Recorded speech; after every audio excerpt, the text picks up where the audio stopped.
Monochrome by Ninja Shen. Chapter 5. Crystal Gazing.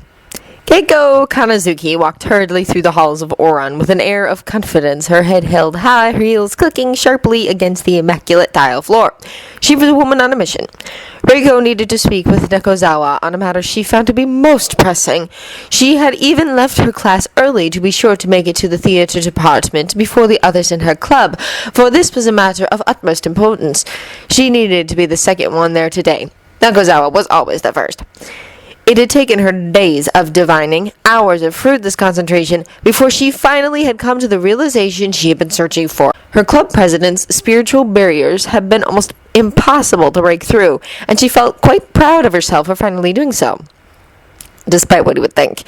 Reiko remembered his objection to her proposal to cast a protective counter-curse on him when she'd suggested it at the restaurant over a week ago. She chose to disregard it. Of course, he wouldn't want her to do a reading on him. He was a very private person. But by the time he'd said it, she knew it was already too late for him. He needed her help, more than he knew. Rounding the corner down the hall of the theater department towards the rehearsal room where they met, Reiko was encompassed in her thoughts to the point of complete distraction. She didn't even notice that anyone else was in the hall until someone stopped abruptly in front of her as she reached for the door handle. Looking up suddenly, she was startled to see the timid face of Shinobu staring back at her, clutching a basket. "Oh, so sorry. I didn't mean to bump into you," Shinobu apologized, blushing, while Reiko was still trying to figure out how she'd gotten all the way from her class to the club room without remembering a single step of it. Shaking it off, she came to her senses. It was then that something occurred to her as odd. "Shinobu," she began, confusing the other girl who rarely heard her friend speak. "I thought you were usually the last one here." Is that a problem? I mean, I am, but we let out early today, so... Cookie?" She held up the basket containing a dozen or so baked goods, fresh from the cooking class, her face bright with embarrassment. Reiko ignored her offer, turning back towards the door. With a push, it opened. "Come inside," she instructed coldly. "I suppose you'll just have to help." Inside, as predicted, Nekozawa was alone in the dark room, lighting candles. Reiko confidently approached him, a severe look clear on her usually featureless face. The difference was not lost on her club president. "Reiko-chan," he started curiously, setting down the candelabra he had just lit. "Is something wrong?" "There is a matter which we must discuss, Umehito-senpai," she began. Behind them, Shinobu set down her basket beside their merchandising table and hovered behind them, curiously, within earshot. Nekozawa frowned and turned his full attention to his suddenly serious club member. "What does this pertain to?" "Haruhi Fujioka." Nekozawa flinched and noticed when Shinobu, who was trying to look like she wasn't eavesdropping, gasped. It had only been a matter of time, he supposed, until this came up. It had been clear to him since the dinner almost 2 weeks ago that the ever-suspicious Reiko would not be as quick to accept Haruhi as the others had. However, she was not prone to rash generalizations or quick decisions, and he valued her opinion. Reiko's cool countenance attested to her wisdom, and she knew he knew that. Grimly, he steeled himself for the argument he did not want, but knew he needed to hear. "What about Fujioka?" he asked, attempting to force a smile that she did not respond to. She continued to stare at him intently through cold black eyes, unamused. "I regret to inform you that I've gone against your wishes, senpai," Reiko began simply. "But I saw it as a necessary action. You told me not to cast a counter-curse or protection spell because you didn't need one. But by that time I knew you were so far removed you wouldn't have noticed if you were under a spell at all. Of course, you denied it. You couldn't see the trouble you were in." Her eyes flashed, and he listened quietly, his hair hiding his expression. She continued. "So I've been crystal gazing. I decided to do my own research on Haruhi to see if there was any chance that he had already cast some spell, and if I could determine what it was. It took me several days, senpai," she added, raising her eyebrows to him. "Several hours of several days. I was stretched to my spiritual breaking point, and I had nearly given up many times. But I persevered. I needed to, and I was rewarded for doing so when I was finally answered. Do you know what the crystals told me when I discovered?" The lightest trace of a dark smile crossed her lips as she raised her eyes to him. Nekozawa swallowed his breath. The air in the room suddenly seemed to be thick with tension, and his heartbeat sped up considerably as a result. He disapproved of Reiko's casting spells behind his back, but maybe she really was right to do so. The fact that Reiko was bothering to tell him all this meant that there was something to tell. There was something to know about Haruhi. Tell me. His voice was low, in volume and in pitch. Reiko smirked slightly, lowering her eyes. You may not like it, she explained. Nekozawa set his teeth. His eyes narrowed as his heartbeat pounded against his ribcage. Was it possible? Could Fujioka be deceiving everyone? Was there a spell? Was there a secret? Reiko, he growled. What do you know? Haruhi? Fujioka? She started slowly, drawing the moment out, watching with amusement as Nekozawa drew in his breath in anticipation. Entertained by the slight panic she could see through the dark hair that fell over his blue eyes, Reiko smiled. Has absolutely no psychic abilities whatsoever. He couldn't have cursed you if he wanted to. Nekozawa expelled his breath in a loud sigh, resting his forehead on his palm in relief. Across the room, Shinobu wearily sat down. He shook his head and glared at Reiko. Was it really necessary to build it up like that, Reiko-chan? He asked, exasperated. I was afraid for a moment that I'd made a very powerful enemy without even realizing it. I think the drama was very appropriate, she replied, clearly amused. You needed to understand what trouble you could have been in. But this brings up another problem, Umehito-senpai. Another? He choked, exhausted already. I'm afraid so, she answered. You see, Haruhi has no skill in magic. Furthermore, it should be quite clear to you that he has no interest in magic either.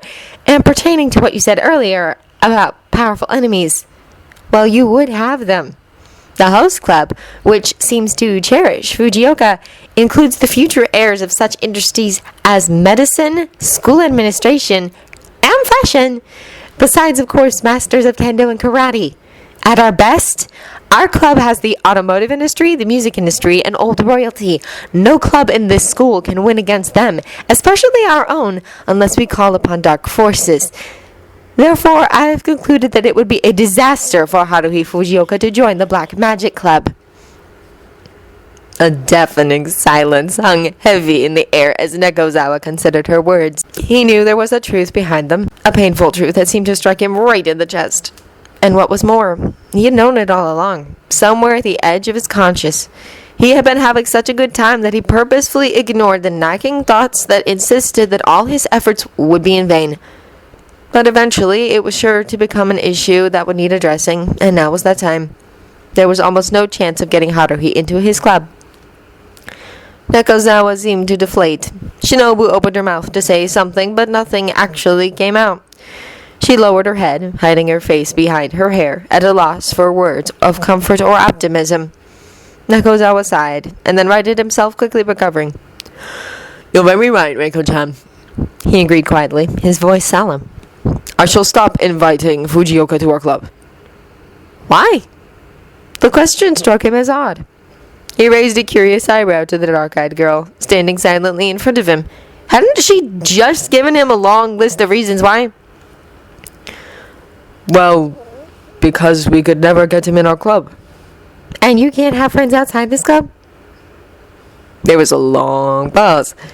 Umehito-senpai, she began, sensing his confusion. You always knew Haruhi Fujioka would never join our club by his own free will. He has absolutely no interest in its activities. But you sought him out determinedly. Why do you suppose that is? Nekozawa did not answer. He could not seem to think of a single response, and opened and closed his mouth several times in the attempt. Her eyes smirk lightly crossed Reiko's features. To find out, she started slyly. Why don't you go to the host club and visit him? Another silence followed. Nekozawa turned towards the recently lit candelabra, watching as the fire steadily burned down the wick, fluttering unpredictably in the slightest of winds. He closed his eyes.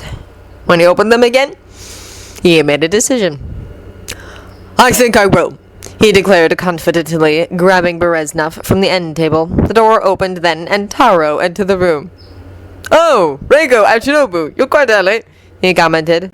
He then watched in mild bafflement as his club president picked up the basket of Bereznov keychains by the door and hurried out, quickly calling over to Reiko that she was in charge until he returned. Taro turned curiously to his club members. He is going to see Fujioka. Reiko smiled coyly, her eyes dark. Taro grinned. Well, finally, he replied, crossing his arms. I don't think anything will happen today, she commented. He still doesn't quite understand. It's sort of sad, really, to think that when he realizes it, he'll be the last to know. Correction, Taro smirked. Haruhi will be the last to know. Haruhi Fujioka! With a gasp, Haruhi jumped, nearly dropping her teacup but catching it before it spilled. Setting the cup down safely, she turned to scowl at a pair of identical grins. She had only just sat down and was hardly expecting an ambush from behind her chair. Is there something you want, or are you just here to scare me? She asked, irritated. The twins looked at each other, and then back at her, smiling devilishly.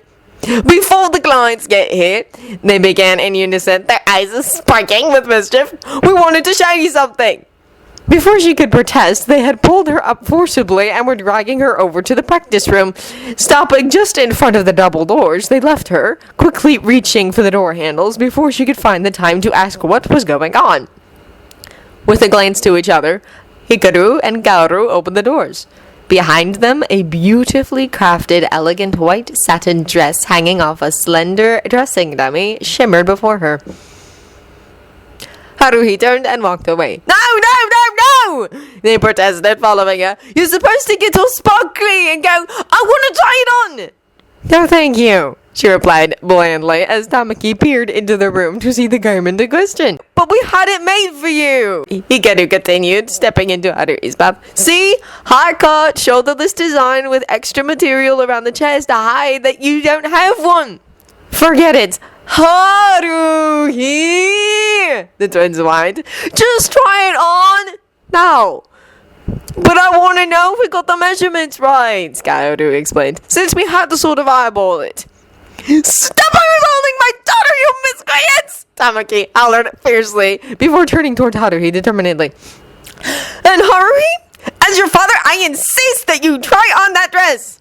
Pass. Act your gender! He despairingly demanded. You're a girl and you should wear girl clothes. Your brothers went through a lot of trouble to have it made. Yay, we did! The twins agreed, backing their club president. Each reached forward and grabbed one of Haruhi's hands. So if you would just... The club door began to creak open and they quickly dropped their hold of Haruhi. To her relief, the host club straightened themselves to greet their guests. Kyoya, who had been silently observing from the back, suddenly shut the back room doors, hiding the garment.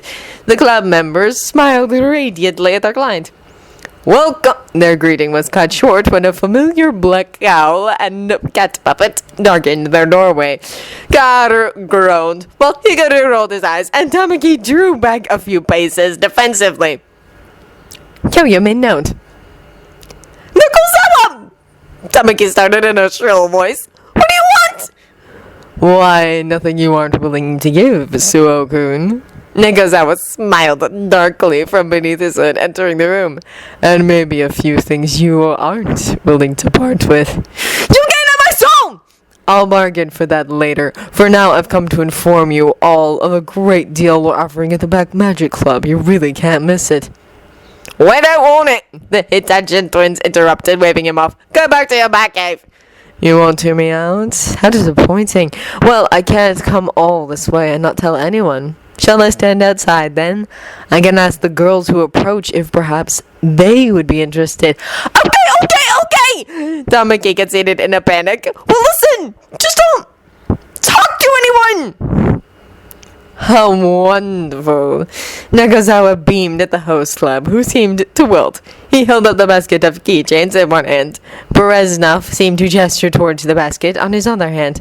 Since you're all such good friends of the Black Magic Club, I wanted to inform you of the new item on the market.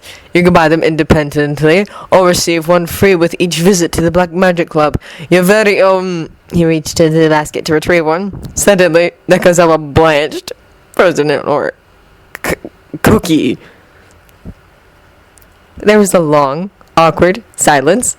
during which Nekozawa's face turned from ghostly white to blood red as he stared at the fresh-baked sweets that were certainly not Berezhnov keychains like he thought they were. Wasn't that what was in this basket? Who had brought cookies to the meeting? The moment he asked himself the last question, he knew the answer. Cookies! Tamaki repeated, in obvious confusion, not about to be fooled by the snack's delicious appearance. Nekozawa righted himself, attempting to recover. Yes, of course, he continued. Cookies. Like I said, a new item at the Black Magic Club, made by its very own members. Shinobu Kokoro, he thought to himself, hiding a scowl. I will kill you. Somewhere across the school, Shinobu shuddered involuntarily. That's an old thing for your club to sell, Kaoru remarked skeptically, raising an eyebrow. Maybe, Honey bravely stepped forward. Maybe they're really good cookies. Yeah, and I'll bet Snow White's apple was pretty good too, Hikaru replied suspiciously, for he grabbed Honey's hand before he could take another step towards Nekozawa. It was Haruhi who finally stepped forward and took one, and despite Tamaki's protests, bit into it. She chewed thoughtfully for a moment while her clubmates waited, breath held, to see if she would turn into a frog or faint or something. Finally, Haruhi swallowed. It's good, Haruhi finally decided. She raised her eyes to Nekozawa. Did you make it? Nekozawa shook his head fervently. Shinobu did, he replied. With a small, mischievous smile, he leaned forward and whispered into Haruhi's ear. Actually, I grabbed the wrong basket, but I'll tell her that you enjoyed them. Haruhi raised an eyebrow at him. A thin smirk crossed her lips, but she said nothing as she stepped back towards her club members, who quickly surrounded her and began inspecting her for signs of witchcraft. Nekozawa felt a little flush at the smile she gave him, and his heart seemed to beat a little faster. It was so strange to him. There was definitely something about Haruhi Fujioka that he reacted to, something no one else he knew had, something he felt only when Haruhi was around. But according to Raiko, she had no magic or spellcasting abilities at all. What was it about her? Nekozawa didn't know, but he was beginning to realize what it was about the underclassmen that attracted the host club to her. He couldn't name what it was yet, but he was starting to narrow it down. So Haruhi would never join the Black Magic Club. That was fine. He was already resigned to that fact anyway, though for a long time he fought it. But that didn't mean he couldn't stop by now and again to see her, and it wouldn't stop him from inviting her to club functions as he had been previously. He could just continue in the manner he had been. Riker was right. He could have friends outside of his club. Surely that was what he had wanted all along. Senpai, a cool, smooth voice drew Nekozawa's attention, and he looked over to see Kyoya standing beside him, his face in his notebook, his eyes hidden behind a glare on his glasses lenses. It was then that Nekozawa realized that he had probably been staring and hid a blush. Our clients will soon arrive. I thank you for your visit, but I'm afraid I'm going to have to ask you to leave now. Don't you have your own club meeting today? He asked, raising his eyes to the upperclassmen. Yes, of course, Nekozawa quickly replied. I apologize for interrupting. I'll leave this gift with you then, a token of friendship from my club to yours. He grinned, setting the basket down on the table. With one last glance towards Haruhi, Nekozawa exited. Kyoya took note.